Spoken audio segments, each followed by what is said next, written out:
Israeli সেনার operation rising লায়নের পাল্টা operation true promise 3 ইরানের সামরিক বাহিনীর। শুক্রবার রাত থেকে ইরানের তেল আভিভ এবং জেরুজালেমে শতাধিক হাইপারসনিক ব্যালিস্টিক মিসাইল দিয়ে হামলা চালায় ইরান। ইসরায়েলের আকাশ প্রতিরক্ষা আয়রন ডোম ভেদ করে তেল আভিভে ছড়িয়ে পড়ে ইরানের ক্ষেপণাস্ত্র।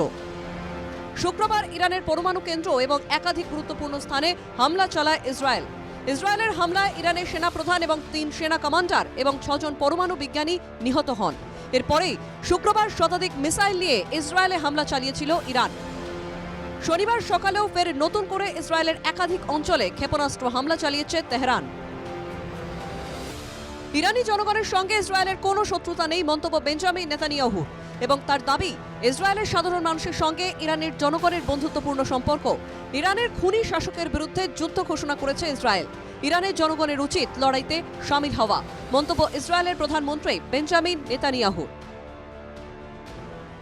Have been true friends since the days of Cyrus the Great, and the time has come for you to unite around your flag and your historic legacy by standing up for your freedom from an evil and oppressive regime.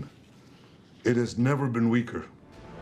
Israeli missile হামলায় নিহত ইরানের সেনাপ্রধান major general Mohammad বাগেরি স্থলাভিষিক্ত হলেন major general আমির Hatami. ইরানের সর্বোচ্চ ধর্মীয় নেতা আয়াতুল্লাহ আলী খামানি শনিবারের নতুন সেনাপ্রধানের নাম ঘোষণা করেন বলে জানিয়েছে ইরানের সরকারি সংবাদ মাধ্যম। ইসরায়েল ইরান যুদ্ধে সতর্ক নজর রাখছে নয়াদিল্লি। মধ্যপ্রাচ্যে যুদ্ধ আবহে শুক্রবার প্রধানমন্ত্রী নরেন্দ্র মোদীকে ফোন করেন ইসরায়েলের প্রধানমন্ত্রী বেঞ্জামিন নেতানিয়াহু। মোদী টুইটার হ্যান্ডেলে জানান ইসরায়েলের প্রধানমন্ত্রীর সঙ্গে তার কথা হয়েছে। মোদী জানান যুদ্ধ নিয়ে নেতানিয়াহু তাকে সমস্ত তথ্য জানিয়েছেন। মোদী আরো বলেন ওই অঞ্চলে সমৃদ্ধির জন্য শান্তি প্রয়োজন। ভারতের ক্ষেত্রে বিষয়টা যথেষ্ট জটিল, কারণ আমাদের বুঝতে হবে যে ইরান এবং ইসরায়েল দুটো দেশই কিন্তু ভারতের বন্ধু রাষ্ট্র এবং তার পাশাপাশি ইসরায়েল যেমন ভারতের অন্যতম ডিফেন্সের জায়গা থেকে অন্যতম গুরুত্বপূর্ণ পার্টনার, অন্যদিকে ইরানে কিন্তু ভারতের ব্যাপক ইনভেস্টমেন্ট আছে। আমরা জানি ইসরায়েলের হামলার পর জরুরিকালীন অবস্থা ঘোষণা। ইরানে বসবাসকারী ভারতীয় নাগরিকদের সতর্ক থাকতে নির্দেশ দিল ভারত সরকার। অপ্রয়োজনে ঘরের বাইরে না বেরোতে নির্দেশ। তেহরানের ভারতীয় দূতাবাসের সোশ্যাল মিডিয়া অ্যাকাউন্টে নজর রাখতে নির্দেশ দেওয়া হয়েছে ইরানে বসবাসকারী ভারতীয়দের।